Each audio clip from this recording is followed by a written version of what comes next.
All right, we are now going to start to prepare for the business letters that you're going to be typing in this portion of the course. And the first type we're going to do is going to be called block style. And I'll show you what block style looks like in just a minute. But the first thing you want to do with this is open a brand new Word document. Click here where it says no spacing.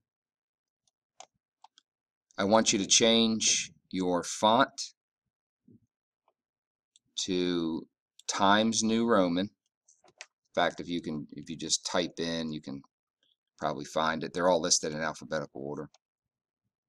And I want you to change to 12 point. All right, now, if you'll remember, in a few lessons ago, we talked about allowing your sentences to wrap. Well, with block style, we're going to do the same thing. And really the only difference between these type of paragraphs is we do not indent. We just start typing, and you're simply going to just keep typing until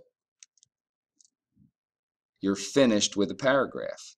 Remember, we allow the feature called word wrap to decide if a word is going to stay on one line or if it's going to go to the next line. So that's a very important piece. Now, that being said, sometimes the paper may look a little bit different than your screen, and that's okay. Make sure you just follow that rule all the time when you're doing paragraphs. Do not press enter until you're finished with the paragraph.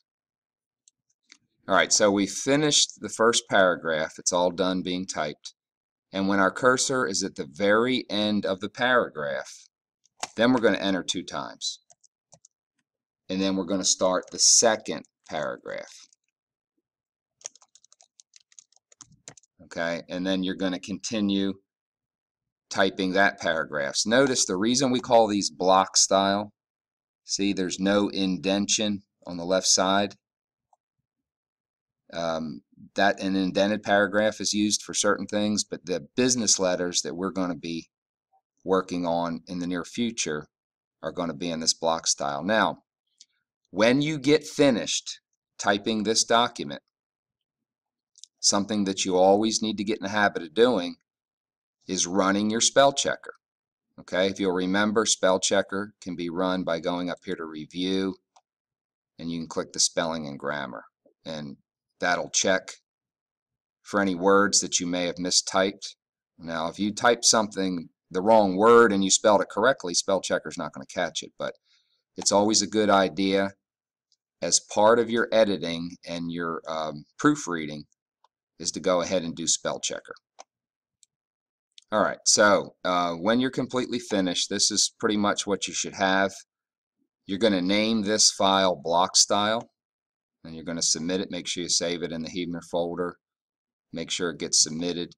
The way that we can tell that these are 2 separate paragraphs is that when we were over here, we enter 2 times. That gives us a little bit of gap. Gives us a gap between, an empty space between the paragraphs so that we can tell which paragraph is which. Okay?